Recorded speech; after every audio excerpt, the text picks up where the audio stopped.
Welcome to Sports Overtime. I'm Zach Sapanik. With all the talk of trades and unfulfilled expectations surrounding the Detroit Tigers, there may be a new look to the team after the All-Star break. Tigers nearing an end to a dreadful first half tonight in Cleveland. Indians looking to sweep the Tigers right out of town. Top three we go. Ian Kinsler, line drive shot into right center. And what do you know? Tigers jump on the board first. Top six now. Tied at 1, Alex Presley down the third baseline. Just fair, by a hair. 2 runs cross home, and the Tigers, just like that, were out front 3-1. Shortly after, Jose Iglesias. High chopper to first, no play anywhere, brings in a run. That made it 4-1, and currently in the 8th inning, Tigers hold a 5-3 lead. Well, if the Tigers are the disappointment in the American League, then the Chicago Cubs have to be the major underachievers of the National League. 1 game under 500 entering the day, and the starting pitching a major reason for it. John Lester on the hill didn't make things any easier for the Cubbies this afternoon. His day did not last long. Already 5-0 in the top of the first. That's Francisco Cervelli, and that's fun to say. Grand slam home run into the basket and left. That made it 9-zip. But guess what? Lester stayed in the game. Pitched to the very next batter, who was Andrew McCutchen, and he sends a bomb over the center field fence. Back-to-back jacks from the Bucks. A 10 spot put up by the Pirates in the first inning. Lester goes only 2/3 of an inning, allowing 6 hits, 10 runs, only 4 of them earned, however. So his ERA jumps from 3.94 to 4.25. Cubs head into the All-Star break 2 back at the 500 mark after getting blitzed by the Pirates 14-3. Tough first half for the defending World Series champions. All-Star Week officially kicking off today with the Futures game. Bo Burrows, former Whitecap standout, now with the Erie Seawolves in Double-A, getting some work in. He pitched a 1-2-3 top of the 4th for the USA team, including a pair of strikeouts. USA would hold on for the 7-6 win over the World team. Midwest League, West Michigan Whitecaps fell today to the Lake County Captains in a close 5-4 battle. The two teams conclude their series tomorrow night.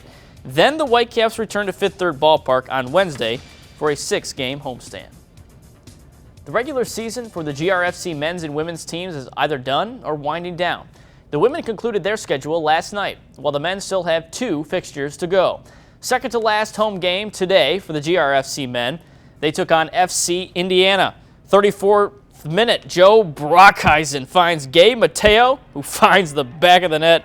Boys in blue up 1-0. Then, in the 75th minute, Alex Mendez takes the feed. Check out this pass. No-look back-heel dish to Jalen Rodriguez. Boom goes the dynamite. GRFC men earn the shutout win, 3-0 the final at Hausman Field. Meanwhile, the final regular season game for the GRFC women was yesterday. They beat Indy Premier by a 7-1 final. Speaking of the GRFC women, I am joined right now in studio by Annie Steinlage, got that right, yes. And Anna Stinson. Guys, thanks for being here. Thank you. Well, take us through what it's been like to be a part of the GRFC women's inaugural season. What made you come to Grand Rapids and want to play?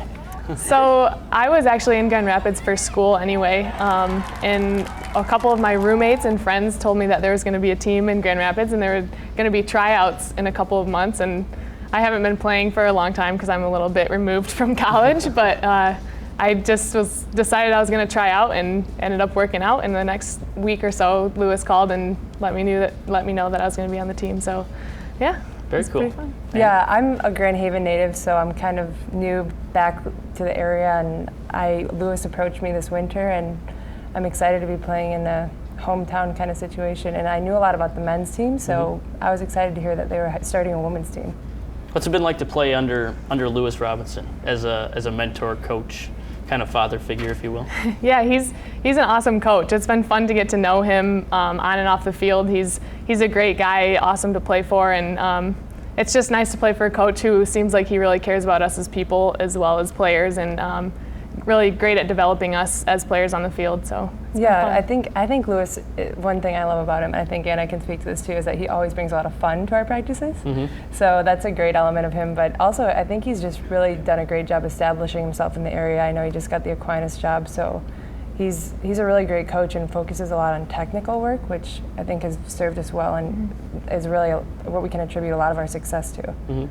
What's the bonding been like throughout the season? Obviously, you have girls, all different backgrounds, different areas of the country that come and play. What's it been like to mesh and get everybody on the same page?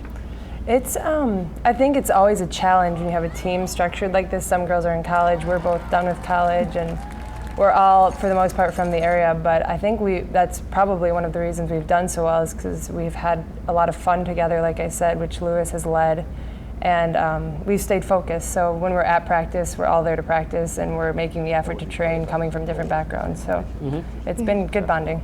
I think the whole age difference thing is actually kind of fun for the team. It's fun to look out and see a 15-year-old just running by you and there's nothing you can do about it because it's so much energy. But then we have all the way up to a 40-year-old on our team. Shout out to Tara.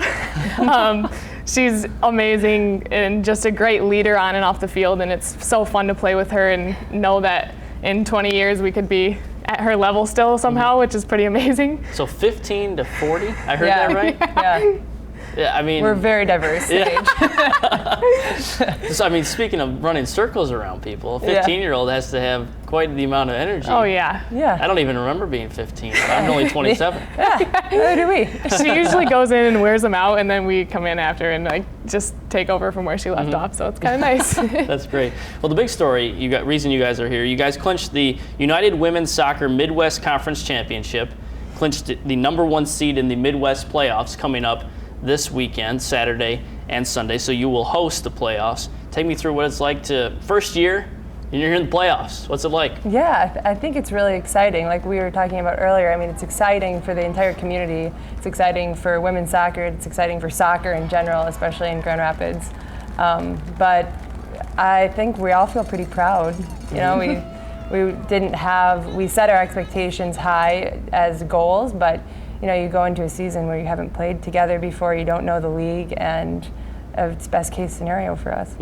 Yeah, I think it was pretty fun that, you know, we had no clue what the other teams were going to be like in the other divisions. We still don't know, but we came into this just thinking we had a bunch of talented, great players in the area, and we came together, and I think we had ups and downs in the beginning, but we're really coming together as a team lately, and we've shown that we really can be the best team in the league, and hopefully we can take that to nationals. So awesome. Well, we wish you the best of luck. Annie Thank you. and Anna, if they continue the hot streak along with the other ladies in blue, will not only be hosting the Midwest playoffs, but also the national championship, which will be the 21st and 22nd. We hope to see you guys there. Yeah, thank you very much. Awesome. Congratulations on all the success. Thank you. thanks. Coming up on Sports Overtime, a local golf phenom is chasing the professional circuit. Here's the story of Granville native Tom Workmeister as he aims to qualify for the Champions Tour. Stage 9 of the Tour de France was today, a mountainous terrain made for tough conditions, and there were more crashes than at a NASCAR speedway. Recap and highlights on the way. But right after the break, I caught up with Washington Redskins quarterback Kirk Cousins recently, the Holland Christian product, hosting his annual football camp here in West Michigan. You're watching Sports Overtime.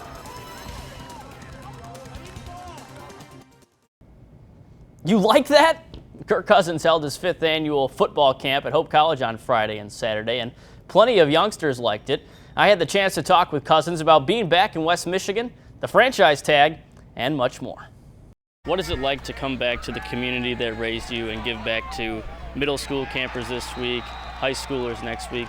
Oh, it's a lot of fun to come back, spend time with my family. It's a family affair. We have my wife out here, my dad, my mom, my brother is helping coach. So we have a great time with everybody. Got high school friends here. It's a bit of a reunion, and we want to get kids to fall in love with the game of football, and hopefully it becomes the best 2 days of their summer. Now, falling in love with the game of football has led you to the NFL, the Washington Redskins. What has it been like to be a part of that organization and play for the Redskins? I've been fortunate enough to live a dream. Never even made it a goal to play in the NFL. I never thought it was possible based on the statistics, and I'm so fortunate to be where I am. And now the goal is to work really hard to make sure it lasts, and hopefully I can have a good long career and have a lot of production and see where we are at the end of it. But I'm in the middle of the journey right now, and feel very fortunate to be where I am. Last year you got to play at Ford Field against the Lions. This season, plenty of opponents as usual. What's maybe a team that you're looking forward to playing this year that you don't always get to play, and just some additions to the Redskins that you're excited about? We've got a challenging schedule this year. We got the AFC West, which is 4 really good teams. We got a couple West Coast trips to LA. So we got a unique schedule this year, a Monday night game away. We got a Sunday night game, so it should be a lot of fun. A couple of primetime games, Thanksgiving night. When you play in the NFC East, every game's big time with the Giants, Eagles, and Cowboys. So we got our work cut out for us, but welcome to the NFL.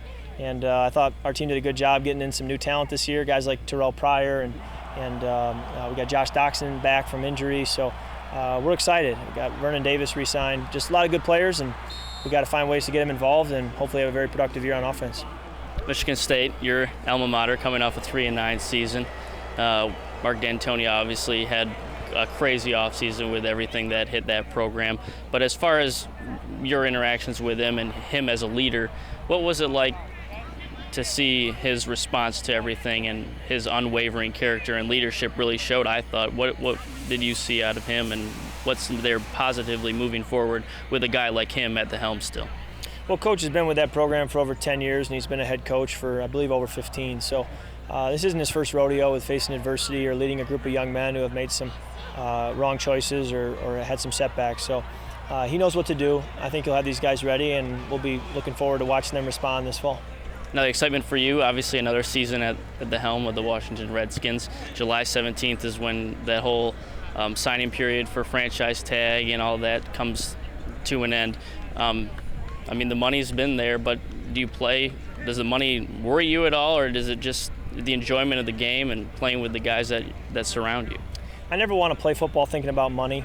I think that you get in trouble doing that. I put my confidence in the Lord, in my faith. And, if I'm going to build my life on money, shame on me. That's not where I draw my security from. Never should be. My parents didn't raise me that way. So I'm not going to make it about money, before franchise tags. I'm not going to make it about money now. I'm going to play, trust the Lord to provide and to protect and lead. And He'll do what He wants to do regardless of my desires or, my plans. He's going to accomplish His purposes, and I'm going to trust Him and put my security there and let that lead wherever it leads. What's the number of kids that are at this camp, coming back to this, and how it's grown in the 5 years now that it's been in this area? Yeah, we're just shy of 300 kids. I think like 285. We started with about 150 the first year just to try to manage it well. And we probably could have a few more, but we run out of facilities and space. So we're hoping to maybe next year, if we can grow it, find even more field space to use. But we want to make sure these kids have a really good experience, and if it means a smaller number of kids, then so be it. Does it take you back to your days of camps at all?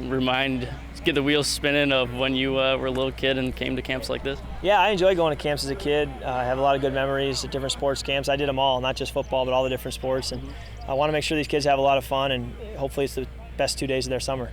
How important do you think that is, having kids go to multiple camps? Because I think a lot of what's gone on in sports and specialization for kids has become focus on one and not really branch out. Do you think it's important for kids to branch out and round out their talents? I think it's very important to do as many sports as you can, get the body moving in as many different ways as possible.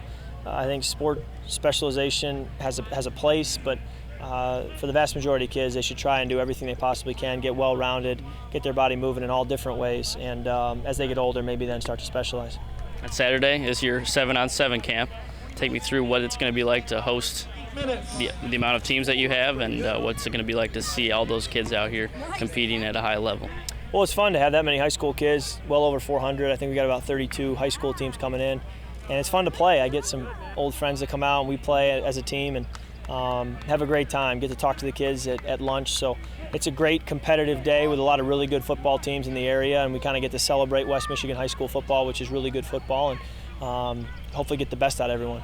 Last one I have for you. You have had your flag football special each summer for the past few years. Obviously missed out on it this year, but what's the future of that, and maybe the hope of getting some new faces out there maybe next year? Yeah, we had a blast the first year with Holland Christian, the state championship team versus my team, and then last year we went against South Christian, and it was down to the wire finish. And we've talked about maybe doing something with Lowell and Keith Nickel. And we've also talked about maybe doing something with West Ottawa and Tyler Van Tubergen. So we got to pursue those, but I've had a lot of fun doing them. Hopefully we continue to get a good turnout, raise some money for a good cause. If that's the case, I would love to keep doing it each and every year. When we come back, the story of Tom Workmeister. The Granville native is shooting for the Champions Tour. How did he come to the decision?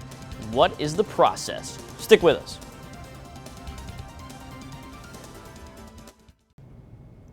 Many of the greatest of all time, including Jack Nicklaus and Tom Watson, have played on the PGA Champions Tour for golfers age 50 and older. Now, Granville native Tom Workmeister hopes to join the list. The marketing salesman has impressive amateur credentials, but feels this is the time to make the jump. I felt like I had to win and keep winning to make me believe that I can compete at the next level. Coming off his victory at the Michigan Amateur in June, Tom Workmeister announced it was his final amateur tournament.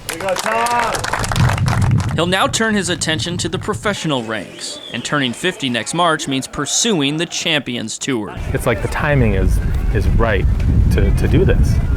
And I don't want to, in 10 years, think, well, I wish I would have tried. The idea formulated last August when Workmeister won the GAM Championship, the final major state championship to add to his trophy case. That's when it all clicked.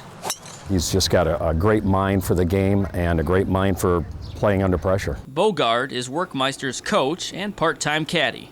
Tom has some talent that other people don't have. He knows exactly how far he's going to hit a golf ball, whether there's elements involved or not. He knows to the yard how far he can hit any single golf club, and that's a gift. And he probably has the best eye-hand coordination of any player that I've been around. In November, he'll have to endure a difficult qualifying process. First, the regional stage.